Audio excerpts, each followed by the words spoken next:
The SCP Foundation is a secret organization entrusted by governments around the globe to contain and study humanoids, entities, locations, objects, and phenomena operating outside the bounds of natural law. If left uncontained, the objects would pose a direct threat to human life. There are SCPs that are still in the process of being captured and contained.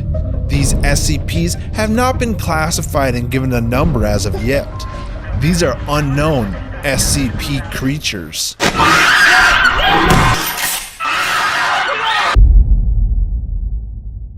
SCP number unknown, also known as Lurch.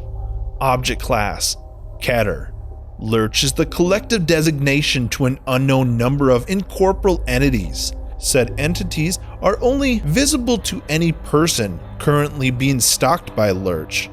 As such, all known physical descriptions of Lurch is taken from their accounts. All Lurch instances appear as a 10-meter tall, naked, sexless humanoid with extremely elongated limbs and body. Instances have stretched facial features and is always described as smiling. Any Lurch instances is always observed to be randomly following and staring down at a person, henceforth referred to as victim. When questioned, the victim states they can't see Lurch following them, but rather they only feel a presence following them from behind. The victims also further state that from time to time they can hear disembodied whispers consisting of ominous remarks or suggestions of harming civilians, and themselves with the phrase "almost there" being the most frequently whispered. If left unchecked, the victims will eventually get terminated. The true agenda of Lurch remains unknown. Site 67, a small Foundation site, was reported by a recently transferred edition Lurch, observing personnel to be surrounded by at least 78 Lurch instances before its complete destruction due to a containment breach. The personnel was the only survivor as he escaped from the site moments before the breach. The personnel was reprimanded for not warning the site but otherwise remains a valuable personnel due to his abilities. In light of the event, the O5 Council has ordered for every Foundation site to be evaluated by 3 personnel with the abilities to see the entities. Get the hell out of here. At the conclusion of their evaluation, over half of the Foundation sites are confirmed to have lurched instances gathered around the sites, with Site 01 having the largest aggregation, which is over 317,000 lurched instances.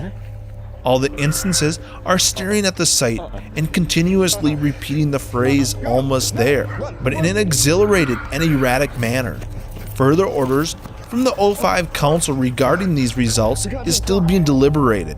Foundation sites are currently ordered to continue their work and have the security increased. All efforts are currently focused on the containment and suppression of all Lurch-related instances. Any person suspected or confirmed to be stalked by Lurch must be immediately detained indefinitely for interrogation and for their own safety. What the hell? What the hell?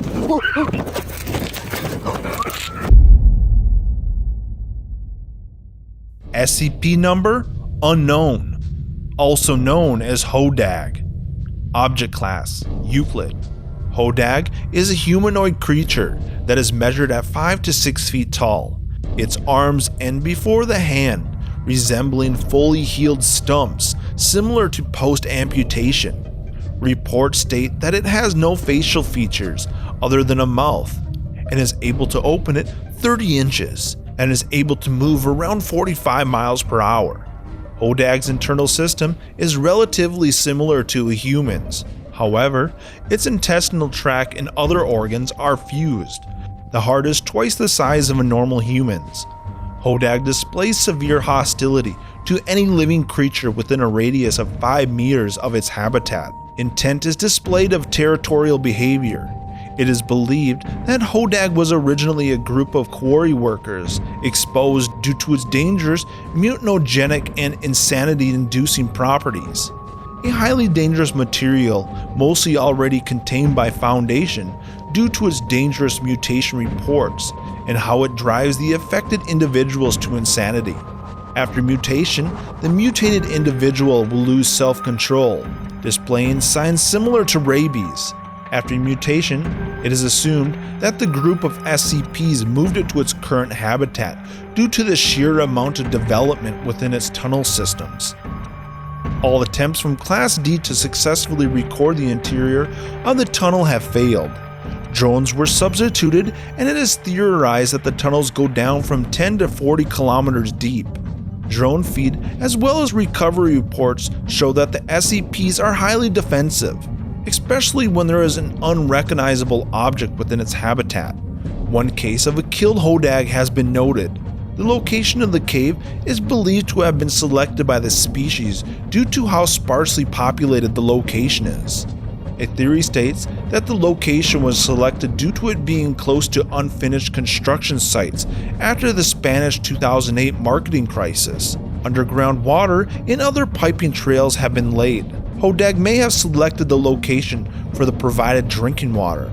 The nature reserve directly next to Hodag has been commanded by the Foundation to be converted into Site 85. Land has also been bought to expand Site 85. Hodag habitat is to be monitored at all times via security cameras. Thermal imaging cameras are also to be used in the event that Hodag exits its habitat. If Hodag is spotted outside of its habitat entrance, site personnel are to use bright lights tinted red, which forces Hodag to flee back.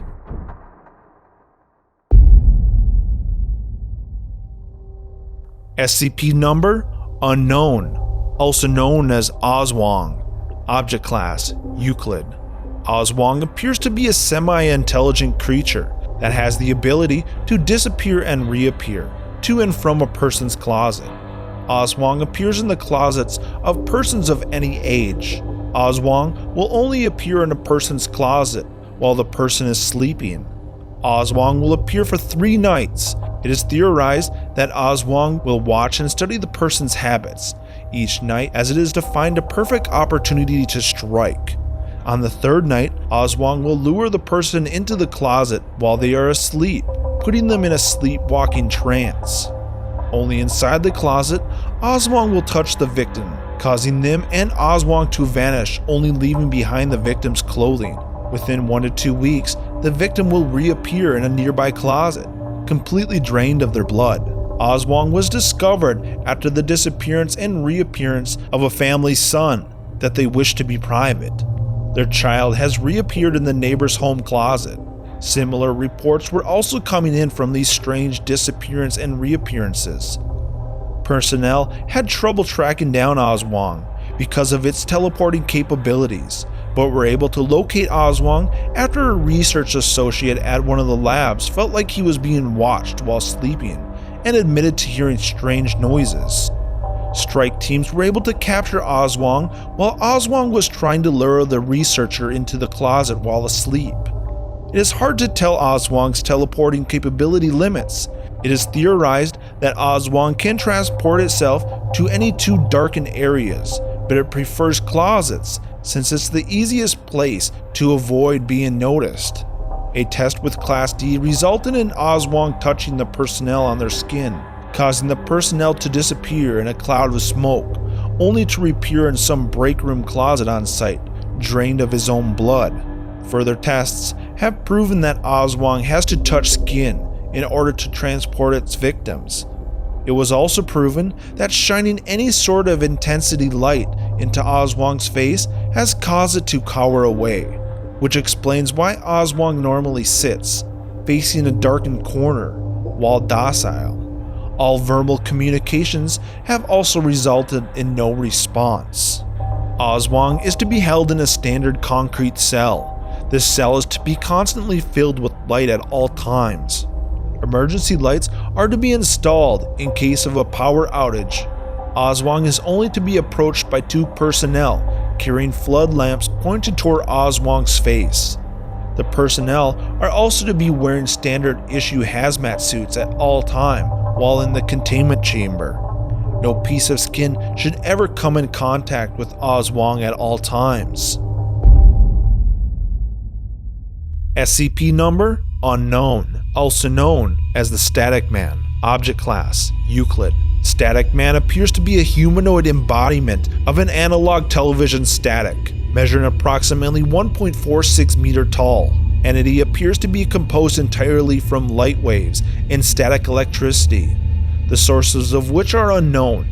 Static Man is animate, and body language resembles that of a young male, roughly 19 years of age. Though incapable of communication, Static Man is also able to acknowledge and understand personnel around it, and currently seems to be aware of its containment cell. Static Man is not known to require any sustenance. A faint hissing, identical to the electromagnetic white noise, can be heard within range of 3 meters from the entity. Upon physical contact with any live organism or electrical conductor, Static Man has been observed to involuntarily release a discharge of approximately 165 amps, posing a substantial threat. Static Man most commonly spends its time in the fetal position, but when active has been observed to walk, run, stretch, wave, and reach out to personnel within its containment chamber. However, Static Man will never attempt to make physical contact with said personnel, as it seems to acknowledge its capabilities. Static Man was discovered on a confidential date, after it emerged from the water closest to a beach on the west coast, resulting in 2 civilian casualties. All eyewitnesses were granted Class C amnestics. Following initial capture, investigations regarding Static Man's origins are currently underway. The origin of Static Man is of yet unknown. The Static Man is currently housed at Sector 19. Static Man is to be contained within a locked container constructed from silicone rubber, measuring 5 meters on each side. No physical contact with Static Man is permitted. Are required to wear specialized electrical insulated hazmat suits upon entry to Static Man's containment chamber in case of an accidental contact.